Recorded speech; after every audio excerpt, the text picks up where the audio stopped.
بسم اللہ الرحمن الرحیم۔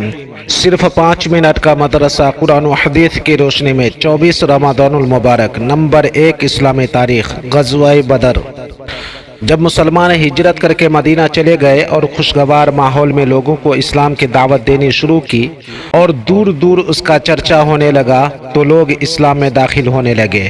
چنانچہ مسلمانوں کی اس بڑھتی ہوئی تعداد کو دیکھ کر کفار مکہ اپنے لیے خطرہ محسوس کرنے لگے، اس لیے انہوں نے مسلمانوں کو صفحے ہستی سے مٹانے کے لیے ایک تجارتی قافلہ کو ابو سفیان کی سرپرستی پر سرمایہ لگا کر ملک شام بھیجا تاکہ اس کی آمدنی سے بھاری جنگی ساز و سامان خرید کر مسلمانوں سے فیصلہ کن جنگ کی جائے۔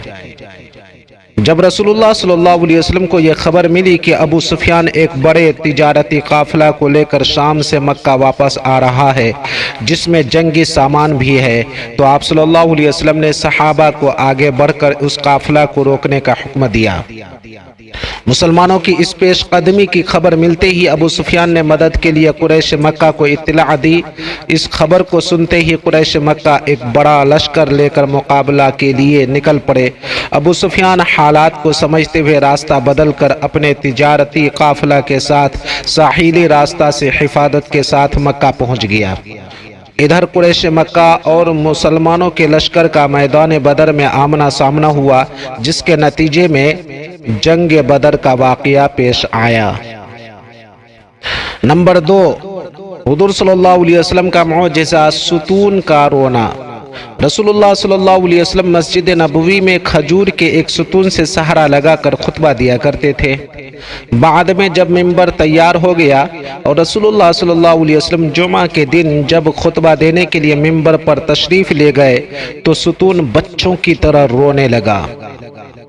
رسول اللہ صلی اللہ علیہ وسلم ممبر سے اترے اور اس کو اپنے بدن سے چمٹایا تو وہ بچوں کی طرح سسکنے لگا۔ رسول اللہ صلی اللہ علیہ وسلم نے فرمایا، یہ ستون ہمیشہ ذکر یعنی خطبہ سنا کرتا تھا، اب جو نہ سنا تو رونے لگا۔ بخاری شریف۔ نمبر 3، ایک فرد کے بارے میں رکوع و سجدہ اچھی طرح نہ کرنے پر وعید۔ رسول اللہ صلی اللہ علیہ وسلم نے فرمایا، بدترین چوری کرنے والا شخص وہ ہے جو نماز میں سے بھی چوری کر لے۔ صحابہ رضی اللہ عنہم نے عرض کیا، یا رسول اللہ صلی اللہ علیہ وسلم، نماز میں سے کس طرح چوری کرے گا؟ فرمایا، اس کا رکوع اور سجدہ اچھی طرح سے نہ کرے۔ ابن خزیمہ۔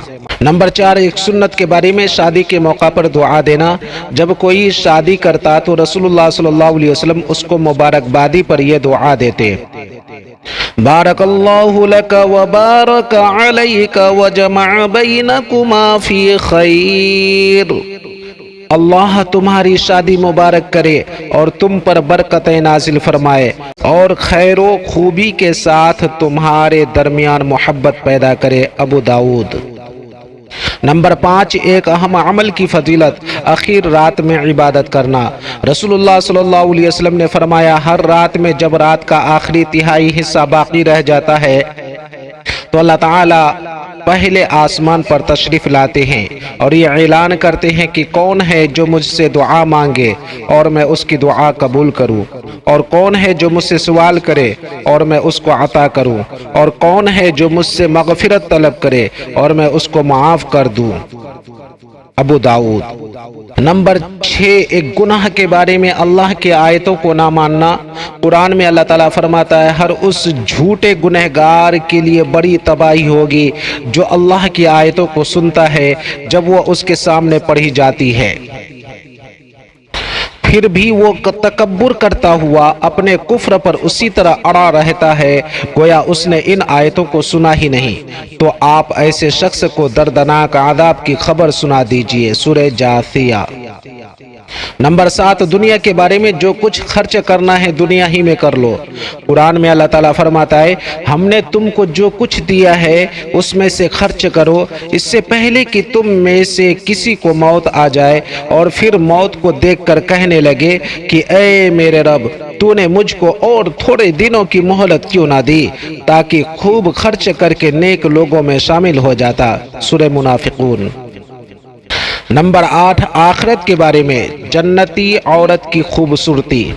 رسول اللہ صلی اللہ علیہ وسلم نے فرمایا، اگر جنت کی کوئی عورت زمین والوں کی طرف جھانک لے تو زمین و آسمان کے درمیان تمام چیزوں کو روشن کر دے اور اس کو خوشبو سے بھر دے، اور اس کے سر کی اوڑھنی دنیا اور تمام چیزوں سے بہتر ہے۔ بخاری شریف۔ نمبر 9، طب نبوی سے علاج، درد سر سے حفاظت۔ رسول اللہ صلی اللہ علیہ وسلم نے فرمایا، حمام یعنی غسل خانہ سے نکلنے کے بعد قدموں کو ٹھنڈے پانی سے دھونا درد سر سے حفاظت کا ذریعہ ہے۔ کنز العمال۔ نمبر 10، نبی پاک صلی اللہ علیہ وسلم کی نصیحت۔ رسول اللہ صلی اللہ علیہ وسلم نے فرمایا، جو بندہ یہ چاہتا ہے کہ اللہ تعالی رنج و مصیبت کے وقت اس کی دعا قبول کرے تو اس کو چاہیے کہ آرام و راحت میں بھی خوب دعا کیا کرے۔ ترمذی شریف۔